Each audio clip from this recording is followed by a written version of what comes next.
Vamos a seguir hablando de talento, de desarrollo profesional, con un nuevo panel que se llama Experiencia genera experiencia. No sé si estáis familiarizados con el concepto de los emprendedores en serie, pero vamos a hablar de la importancia que tienen en este momento actual, en este ecosistema en el que os encontráis todos y todas. Esta sesión la va a moderar Àlex Ferreiro, de CaixaBank Day One, y va a contar con Anna Maikes, de Neuroelectrics, con Lucas Carné, de 011H, y con Josep Talavera, de Mundimoto. Benvinguts.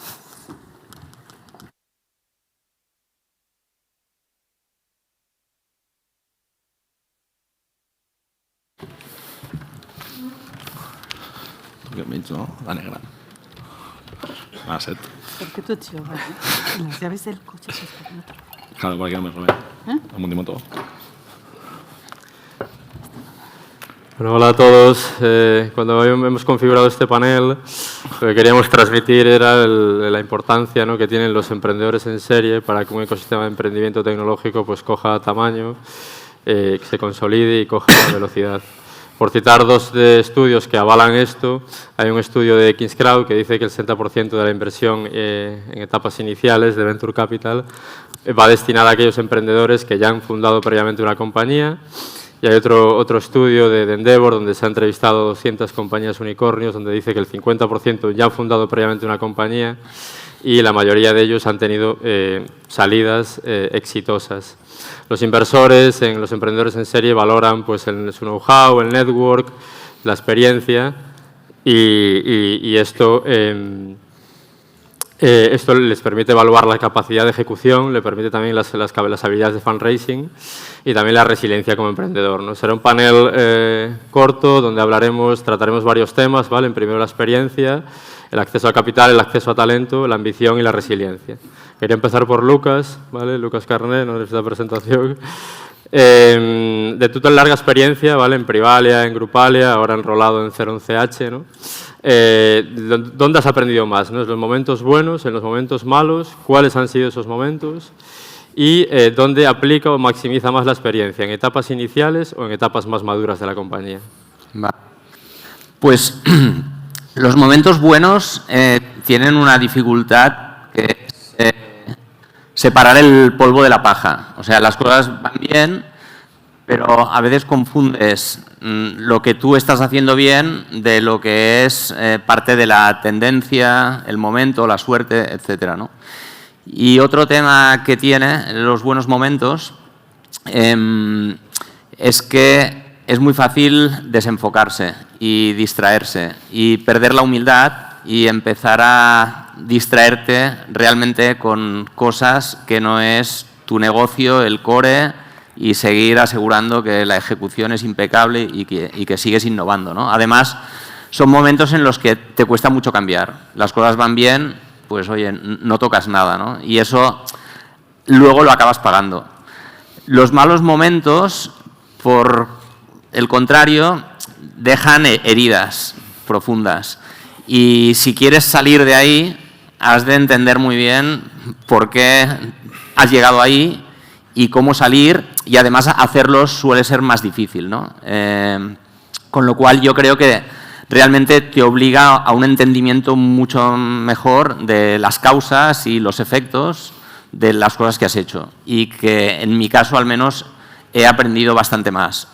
De hecho, la mayoría de decisiones, digamos, malas desde un punto de vista de creación de valor, en mi experiencia, sobre todo en Privalia, se tomaron en los buenos momentos, ¿no? Los momentos en los que parecía, oye, que todo era fácil y que nos comíamos el mundo. Y acabamos pagando muchas de esas consecuencias más tarde con necesidades de reestructurar dolorosas o con necesidad de levantar capital en un momento donde a lo mejor la compañía estaba en el peor momento para hacerlo, ¿no?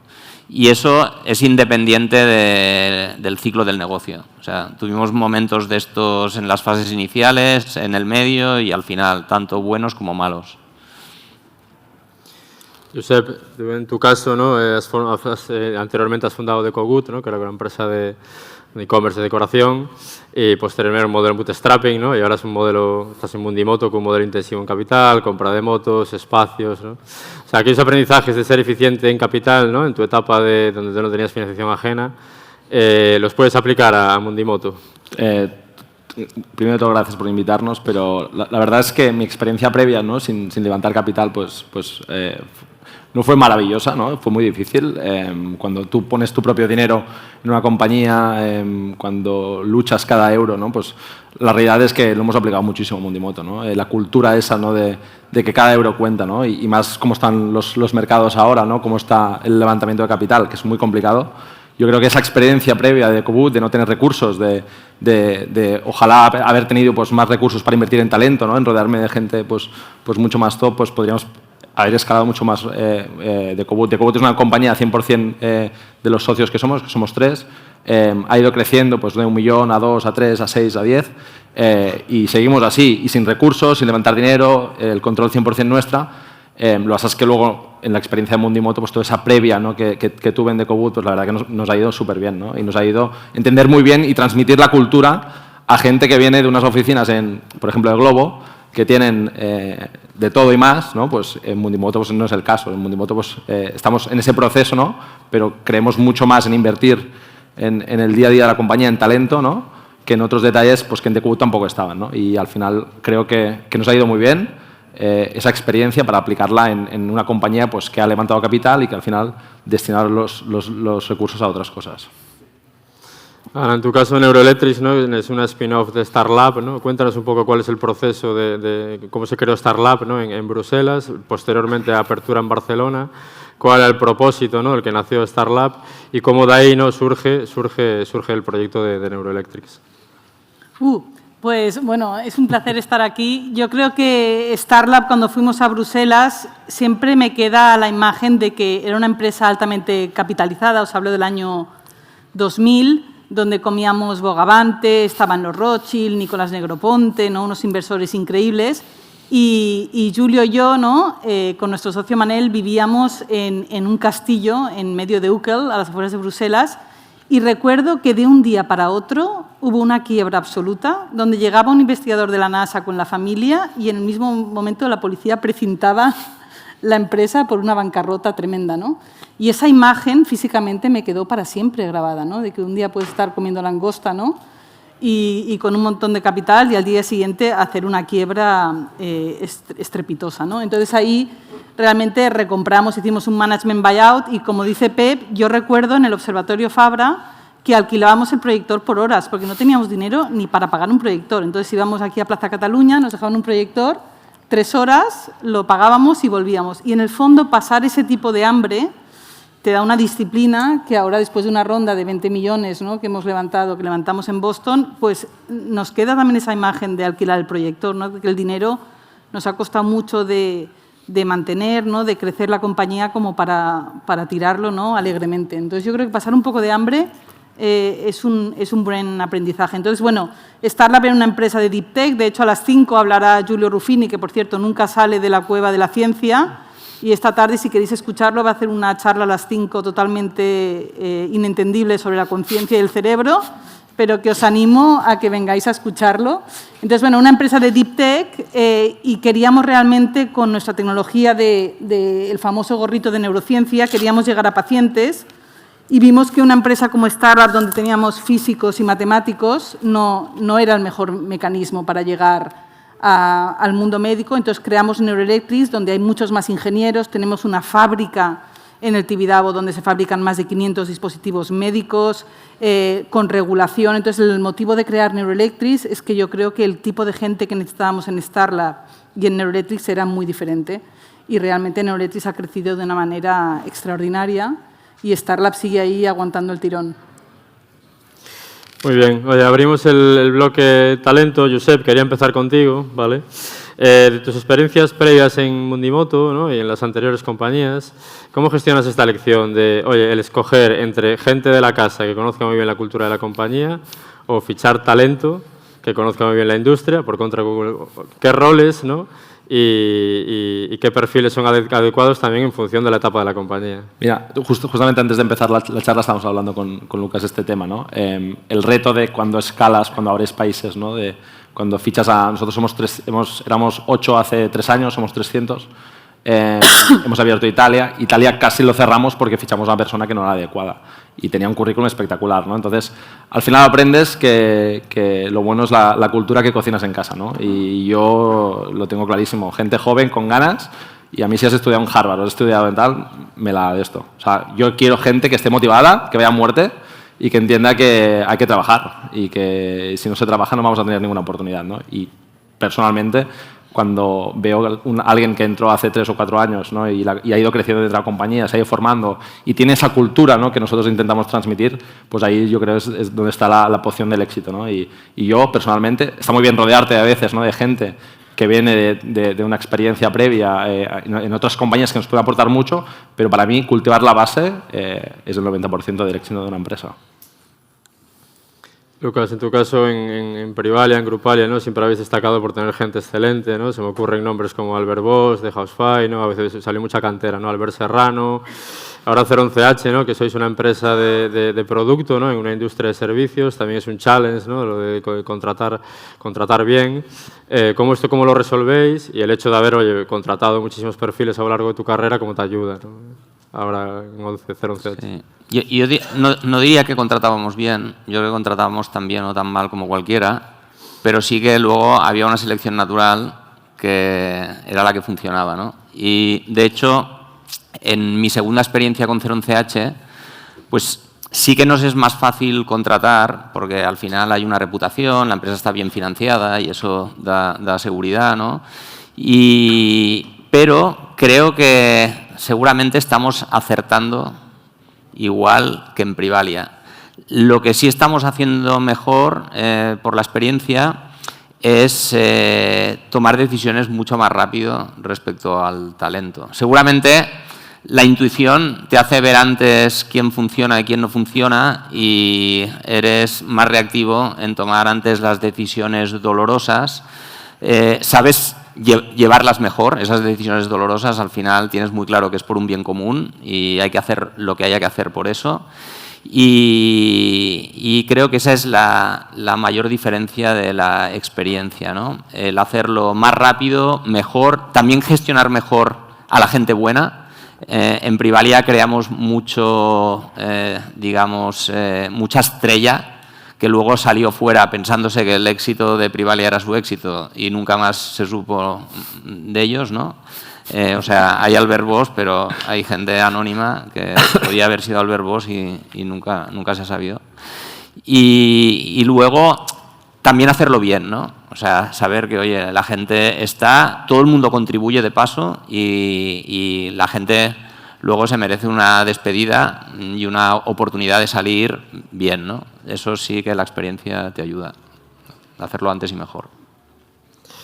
Ana, en tu caso has tenido una experiencia internacional, ¿no? Primero en Star Labs y ahora también con Neuroelectric has conseguido una ronda privada en Estados Unidos, ¿no? Una serie A de 18 millones de dólares. Esto es un salto cualitativo, ¿no? En tu capacidad, ¿no? como compañía para atraer talento. También quiero que lo compares versus si eso se hubiera producido en el entorno europeo, ¿no? Bueno, yo creo que ahora las cosas han cambiado. Yo creo que desde la plataforma de STEC, ¿no? De las scale-ups españolas que presido, ¿no? Hay unas empresas extraordinarias en España, ¿no? Que no existían cuando empezamos en Starlab. Estaba Lucas en Privalia, Diego en Softonic, Miguel Vicente, que le felicito también por Tech City. O sea, esa era una generación Fractus, ¿no? Pero éramos 4 gatos, ¿no? Y la gente no se da cuenta cómo ha crecido el ecosistema en Barcelona desde que nosotros empezamos. Es increíble, no solo la cantidad de emprendedores y empresas, sino las rondas y el tamaño de algunas de las empresas, ¿no? Como ya a nivel español, ¿no? Jovan Talent, Wallbox, Cabify, Globo, Redpoint. O sea, hay unas empresas enormes con rondas gigantes que no existían, ¿no? Cuando yo me fui a Estados Unidos. Pero yo creo que no es either or. O sea, yo pensaba que para competir a nivel mundial con medical devices y terapias innovadoras, mi meca, mi Champions League del Barça era Boston y yo quería jugar a la pelota allí. Y creo que es una decisión de emprendedor, ¿no?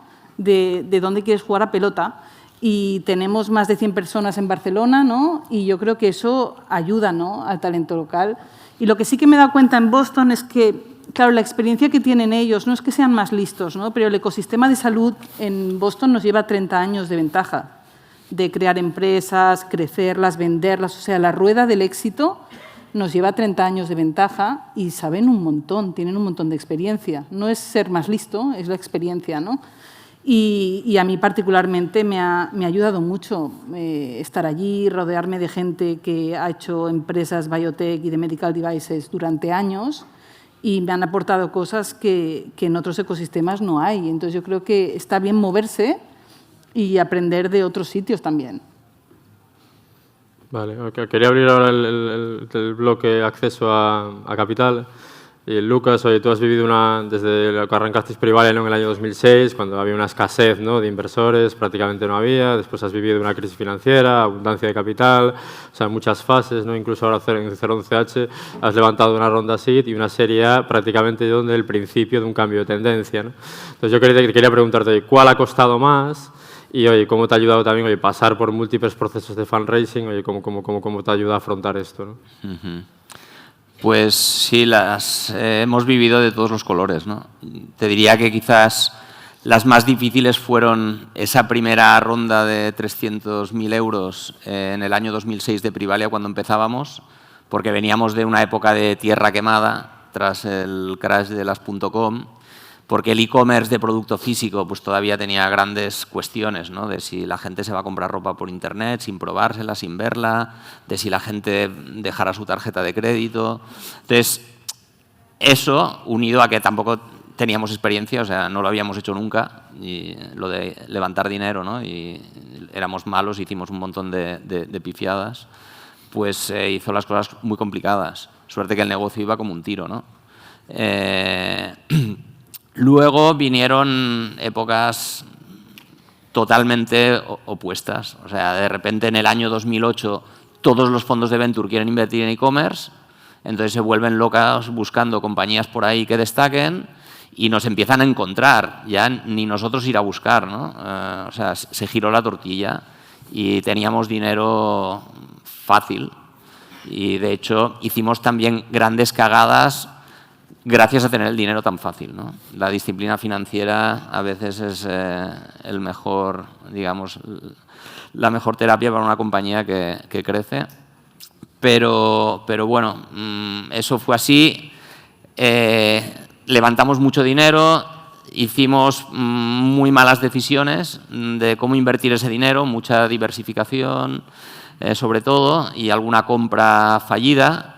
Y luego nos vino otra época, quizás la segunda más difícil, que fue cuando, bueno, con unos 5 o 6 meses de caja en la compañía, nos emprendamos a una reestructuración importante, con socios muy potentes, pero que ya no querían meter más dinero en la compañía y donde necesitábamos 20 o 25 millones de euros o no pasábamos el verano de 2013, ¿no? Entonces ahí tuvimos que salir a buscarlo fuera, con la peor carta de presentación de la compañía, después de una reestructuración salvaje, decreciendo después de años de crecimiento salvaje, con un EBITDA desastroso, etcétera, ¿no? Entonces, bueno, esa fue realmente un match point. Yo creo que fue donde pasé más angustia.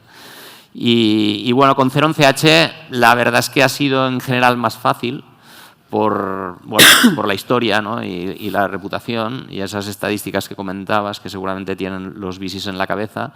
La primera ronda SEED pues la levantamos básicamente con un PowerPoint, una visión y vendiéndolo muy bien. La serie A ya fue más complicada, porque claro, la serie A ya es para probar un concepto donde tienes que estar en marcha con el negocio y donde además en marzo del 2022 se nos gira el mundo y pasamos de la barra libre, ¿no?, de vivir en la abundancia, a, oye, aquí se ha acabado la bebida y ya no hay más, ¿no? Y bueno, yo creo que en parte nos salvó pues que el proyecto iba bien, ¿no?, y como siempre pues eres incansable ahí, llamando a quien sea, pitcheando a quien sea 3 veces al día, aquí o en Estados Unidos. De hecho, tuvimos que tocar a 100 para conseguir un term sheet de un lead investor, ¿no? En otras condiciones seguramente con 20 hubiera bastado. Pero bueno, al final lo conseguimos. Creo que también porque estamos como empresa de impacto, ¿no? Tenemos una tesis de impacto de descarbonizar el sector de la construcción, que es de los más contaminantes, y eso nos ayudó mucho, porque realmente hubo mucha sequía, pero para todo lo que era climate tech, no tanto. O sea, eso ha vivido quizás una realidad un poco diferente al resto.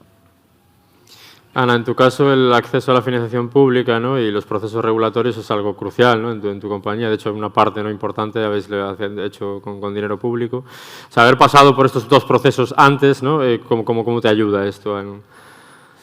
Bueno, nosotros, una de las cosas que nos diferencia de las startups americanas, ¿no? con muchas de las que competimos ahora, es que cuando empezamos nosotros en el año 2010 Neuroelectrics, sí que intentamos levantar capital, pero era un año difícil y ya vimos que eso no iba a ser posible. Entonces, el famoso gorrito dijimos, bueno, aunque no sea un medical device, vamos a empezarlo a vender a investigadores de todo el mundo. Entonces, fue un bootstrapping strategy que nos salió súper bien. A día de hoy todavía vendemos más de $5 millones a un sector que no es el final, pero esto nos ayudó a que los clientes te financien la compañía. Y yo creo que es la manera más sana, ¿no?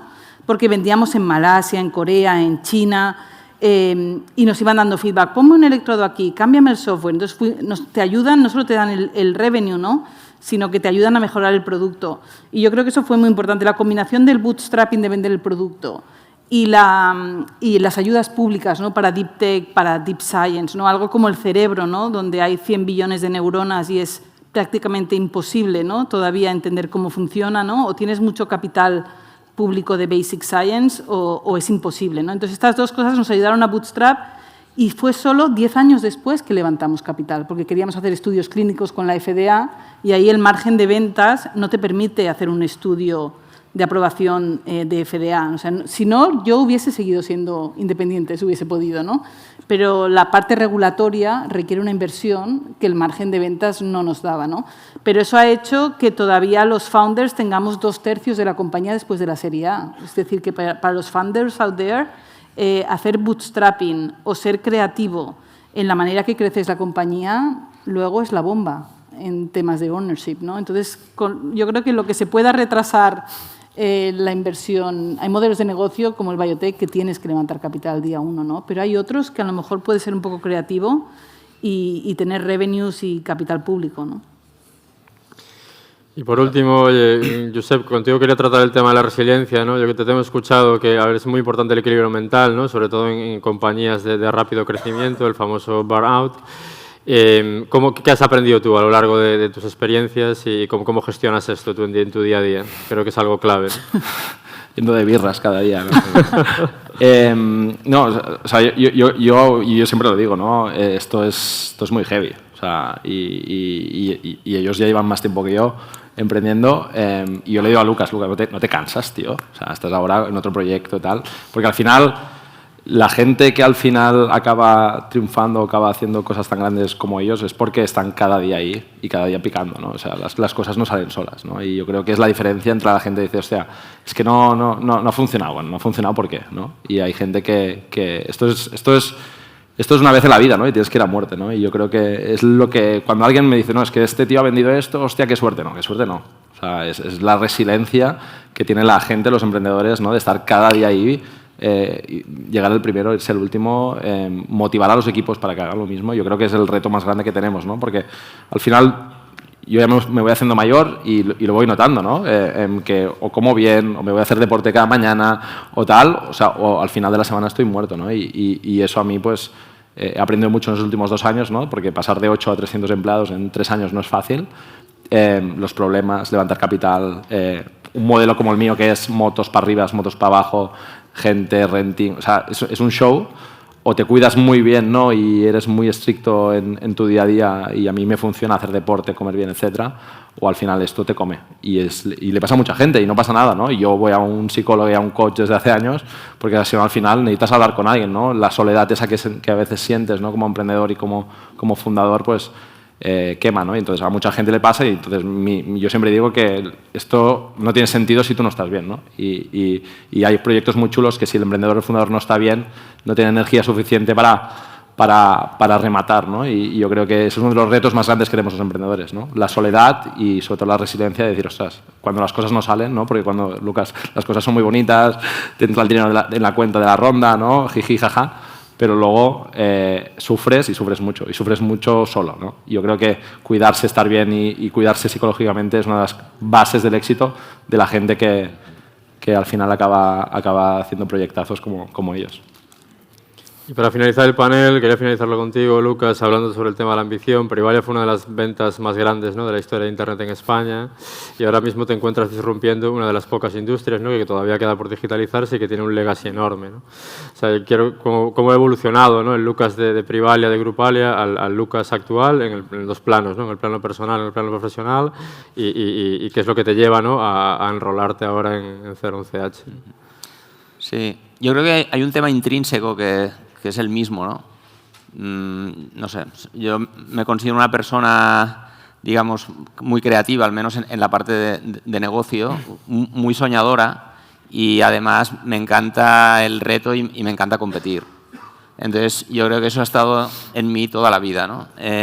Sí que es cierto que en la parte de Privalia había también una motivación más extrínseca de quiero una carrera profesional creciente, exitosa, quiero intentar también económicamente pues, comprarme mi libertad y que me vaya bien, ¿no?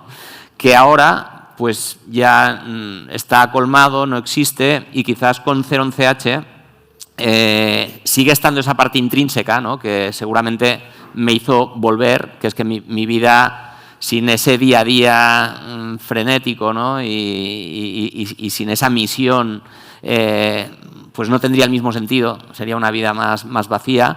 Pero sí que es cierto que con 011H ha habido una parte quizás un poco más trascendental de pensar, oye, para lo que yo sirvo, ¿dónde puede tener impacto de verdad, ¿no? Y eso coincidió también con una mayor conciencia, ¿no?, de todo el tema medioambiental y una vida personal que se iba también alineando con eso, y pensé, bueno, pues oye, yo que sé desarrollar producto digital para transformar o crear nuevos modelos de negocio en sectores tradicionales como fue el retail, creo que en el sector de la construcción, que está en un momento bastante crítico, con un modelo productivo agotado y que es muy importante para todo el mundo, ¿no?, y que tiene un impacto enorme en el cambio climático y en la generación de residuos, agua, etcétera, quizás es donde lo que yo sé hacer y mi perfil puede realmente provocar un cambio y una transformación. No creo que venga desde dentro del sector, desde los grandes,